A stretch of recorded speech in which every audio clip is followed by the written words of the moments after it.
Hey guys, so today I'm going to show you my morning skincare routine.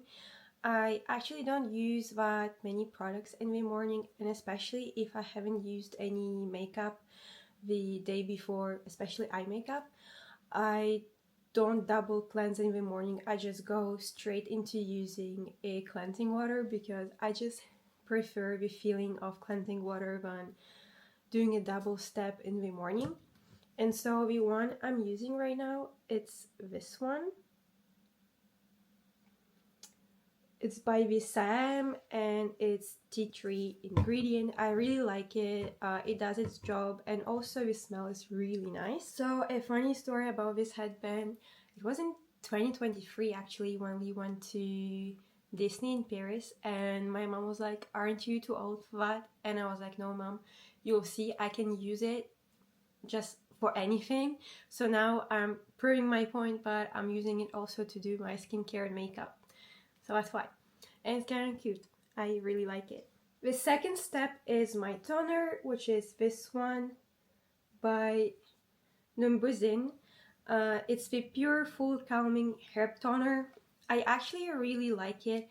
I would give it an 8 out of 10 because it really does its job. It calms down the skin whenever I have some irritation. However, now that the weather is getting cooler, I feel like it's not hydrating my skin enough, and I think I'll put it somewhere here that my skin is normal to dry during winter. And so yeah, I think I might go back to my Equal toner, the brown one, which is my favorite ever skincare product.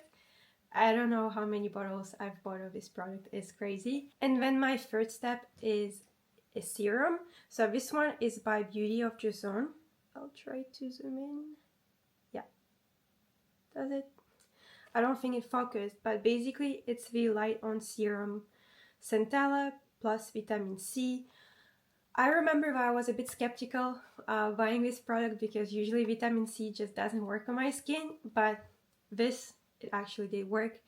And yeah, I love using it in the morning because it has a really light texture. It goes into the skin really quickly, so if I need to put on makeup after, it actually goes well nicely on my skin, and not like sometimes, you know, you have some serums that are really thick and heavy, and so you need to wait ages for it to actually get absorbed by the skin.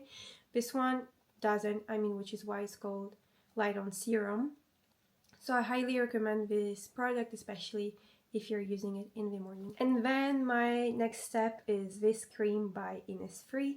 It's the Cherry Blossom Glow Tone Up Cream.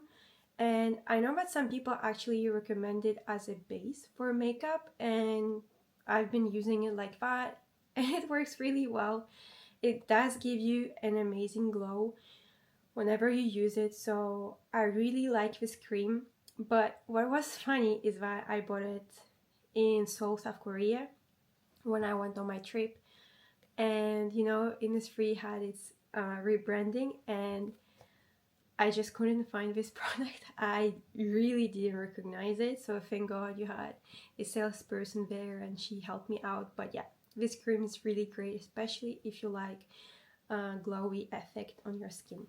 Now my final step is sunscreen, which is by Cosrx Aloe Soothing Sunscreen.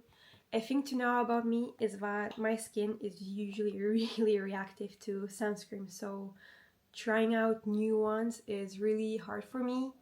And yeah, I was a bit scared of even using sunscreen before, but now with this one, I'm using it on daily basis and it just works so well. So I'll actually post a picture when I was still a D1 student athlete. I was part of a sport that was an outdoor sport, and I'll show you the difference of using this cream on my face and another cream on my body. You'll see the difference in the tan. So yeah, this sunscreen actually works, so I highly recommend it. So yeah, now that I'm all done with my skincare, I'll now do my makeup. So for my base, I'll be trying out this primer by Daisic. It doesn't focus. Okay, so which is the Water Veil Primer. Veil, I don't know how to pronounce it, but basically I haven't tried it since I bought it. So yeah, why not try it now? Do a little crash test in front of you. Ooh, look at this bottle. It's so pretty. Okay, so that's how it presents itself. I'll use a small pump.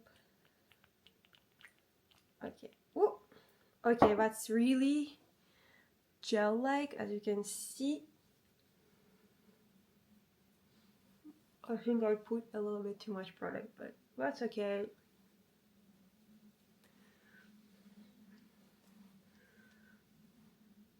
Okay, so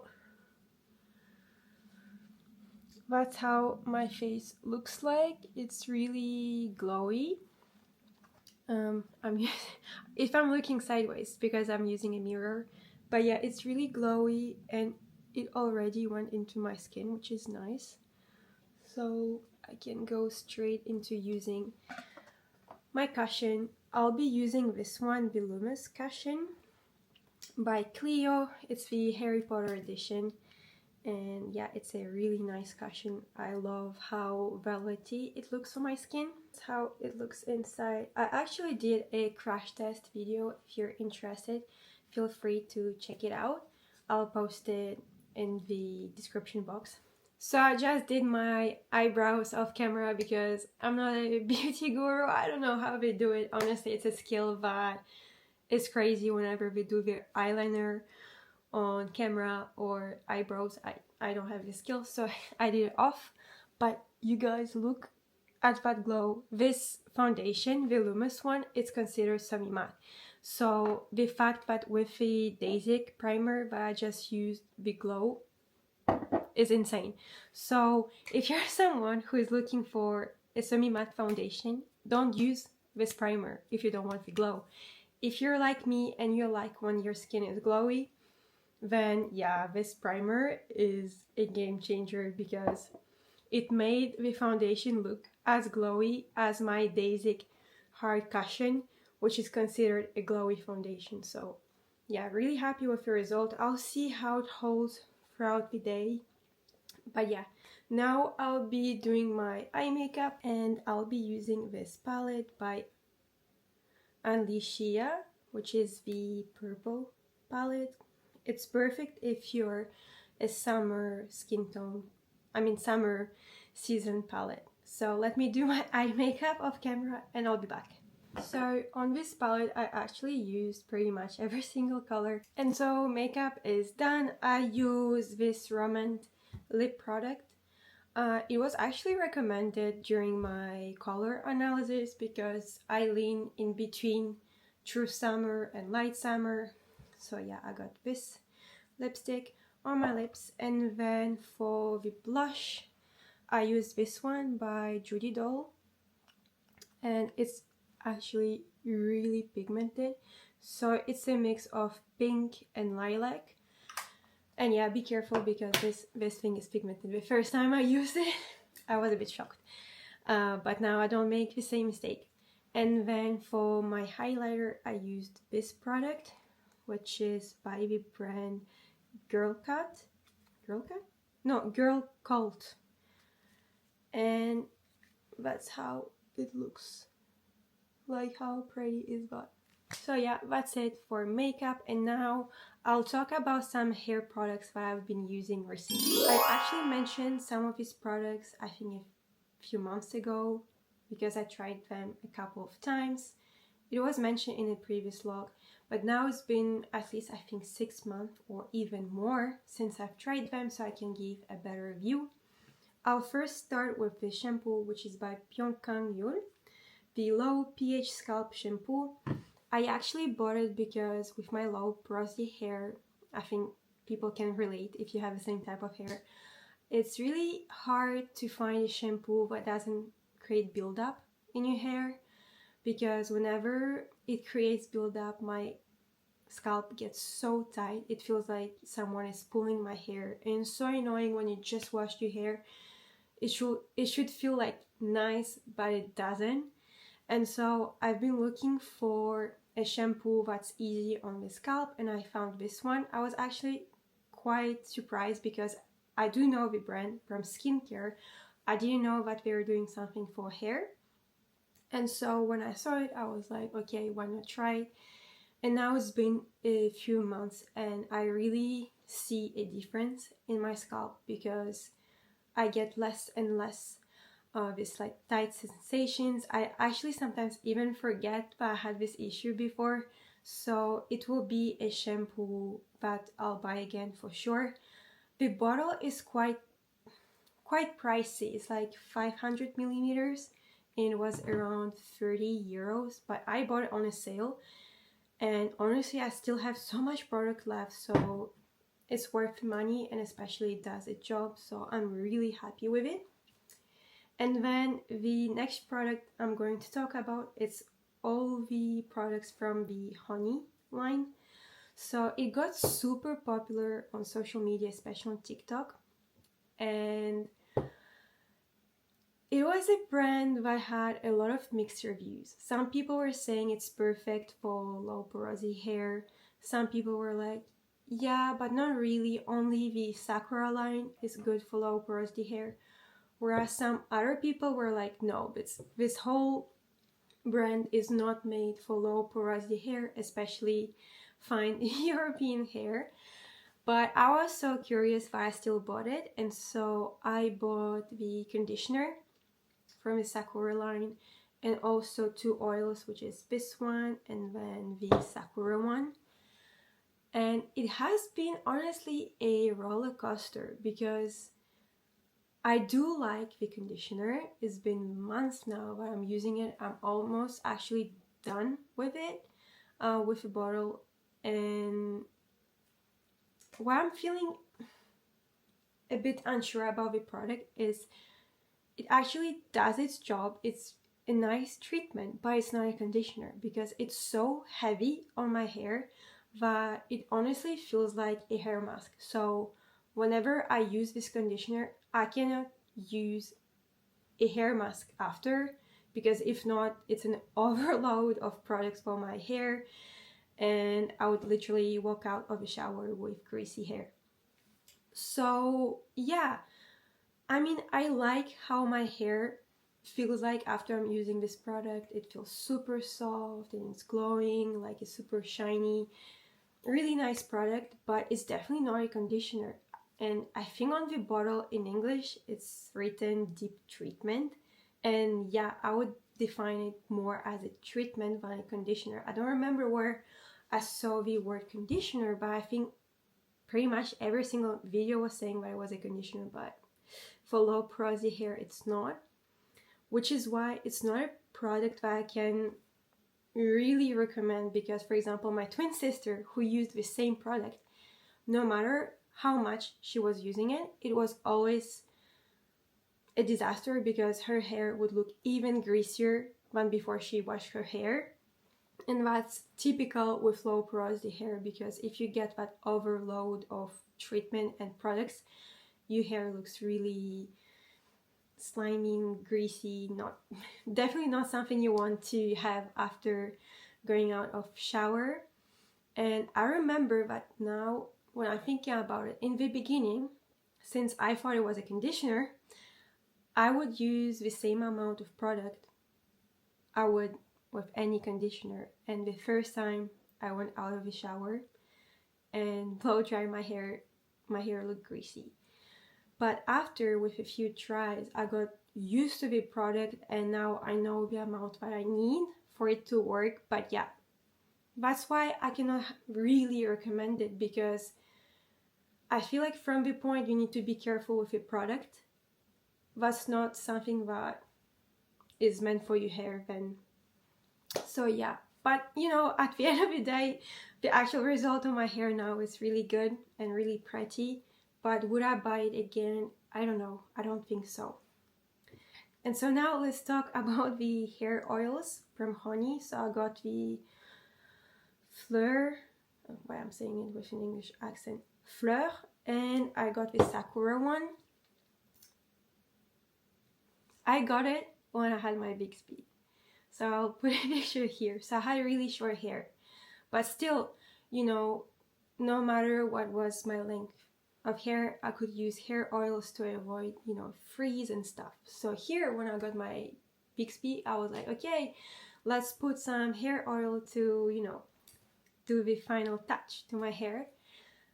And oh my god, it was such a mistake because I used one pump. I had so much product, but I was like, how do I even put it on my hair? Like, I will end up with super oily hair. And so it was a struggle to put it on, but then I was left with so much products on my hands that I think I need to wash it at least 5 times to get rid of the oil. And so I was like, okay, next time I'll be more careful with the pump. No, you just get so much product. So I don't know if it's meant for thicker hair or longer hair, but at that time I just stopped using it and went back to my Way hair oil, which honestly always a hit. And so I was like, you know, since I still bought this hair oil, let's try it again when my hair is longer. So after a few months, a year, my hair was back to shoulder length. And I was like, okay, let's try it again. No, just didn't work. It was too thick. The oil, just too much product. And again, same thing. I was like, how do I apply it on my hair without making it look greasy? Again, I was left with so much product that it felt like a waste. So I'll keep using it. Like now that my hair is even longer, it's a bit easier to apply, but still, you know, again, with low porosity hair, I feel like if you're struggling with the product application, that means that product is not for you. So yeah, I wouldn't recommend these hair oils for low porosity hair, and especially if you don't have long hair, because you'll just be left with so much product in such a waste. Which is why I don't remember if I bought it at the same time or later, but here's another oil. It's by Momori, which is also a Japanese hair oil. And I remember I saw maybe one video on TikTok of a girl mentioning this hair oil, and she was like, it actually works on low porosity hair because it's more watery base, it's not as thick as some other oils. And it's so true. It genuinely works so well on my hair. It makes it less frizzy, it makes it shiny, and the pump is great. I don't get too much product, I get the right amount. So yeah, I've been really loving using this product. And then I also, from the same line, after a few months, does it focus? Yeah, I bought the spray, which is a heat protector, and also a great product. It smells so nice. The whole line smells like peachy. So yeah, I really like this line, so probably will buy these products again. And now I'll talk about this product. So it's a disappointment that I created myself. So my delusion didn't become Trululu. Basically, my sister has the same treatment from the same line, which is Appieux raspberry vinegar line. And her treatment is basically to detox the scalp, which is great if you have low porosity hair, because our scalp tends to create buildup really easily. And so she liked it so much that when I saw this hair mist, I was like, oh, maybe it will work as, you know, a dry shampoo. Because I tried dry shampoos in the past and it never worked on my scalp. It just makes my hair even greasier, and my scalp is just begging for help after I use it. And so when I saw this, I was like, oh, maybe since it's kind of from the same line, maybe it will also work as a dry shampoo. A little disclaimer, it's not by any means marketed as a dry shampoo. It's actually an all-in-one water mist for scalp odor and hair texture, healthy scalp, shiny hair. So yeah, my delusion didn't become Trululu, but what I can say objectively about this product is that if you spray it on your hair and on your scalp, you smell so nice. If you like raspberry smell, and that smell stays for a long time. So for example, let's say it's maybe one day before my wash, I'm looking at my hair and it's not looking as nice and I want a little glow up. That's what I would use. It's not going to make my hair cleaner, but it will just feel nicer and it will smell nicer. So yeah, which is why, as you can see, it's not a product but I use a lot, because with low porosity hair, usually if my hair gets greasy, I just wash it, because the longer I wait, the worse it gets. In terms of hair texture, I don't know. I haven't used it in that way because I don't really try to make my hair with even more volume than it usually has. In terms of shiny hair, it actually makes your hair a bit more shiny, which is nice, and my scalp reacts to this really well. So if I compare it, for example, to dry shampoos, as I said, it's a nightmare when I use them. Here, if I spray it on my scalp, I know that my scalp will be fine. So yeah, if you're looking for a product that makes your hair a bit more shiny and leaves a nice odor, then I would recommend this product. But yeah, that was just me who believed something that wasn't marketed. Anyways, so that's it for my hair routine. As you can see, I don't use that many products. Oh, another product I use is the Unavi, I think it's called. It's the leave-in treatment, and oh my gosh, it's so nice. I actually bought it in Seoul. It was sort of on sale, and yeah, it works well. I really recommend it because it doesn't make my hair feel any greasier. It doesn't make it too heavy. So yeah, highly recommend, even if you have low porosity hair. And as you can tell, I don't use that much product for my hair because with low porosity, less is more. Honestly, you just need to find the right products for your hair and your hair will thank you and look super healthy. Because I feel like if you overload it with, you know, some routines you see online with I don't know how many steps, your scalp will cry for help, honestly. And yeah, so really try to find products that work for you, and less is more.